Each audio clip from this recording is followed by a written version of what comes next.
বা বদলিকরণ অথবা অনুরূপ নিয়োগ, পদোন্নতি ও বদলির জন্য প্রার্থীর উপযোগিতা সম্পর্কে পরামর্শ প্রদান করে থাকেন কর্ম কমিশন রাষ্ট্রপতিকে।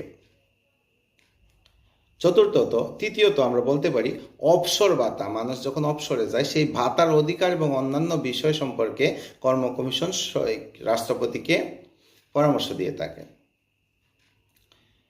আর সর্বশেষ প্রজাতন্ত্রের কর্মের শান্তি শৃঙ্খলার বিষয়াদি সম্পর্কে রাষ্ট্রপতিকে সরকারি কর্ম কমিশন পরামর্শ দিয়ে থাকে।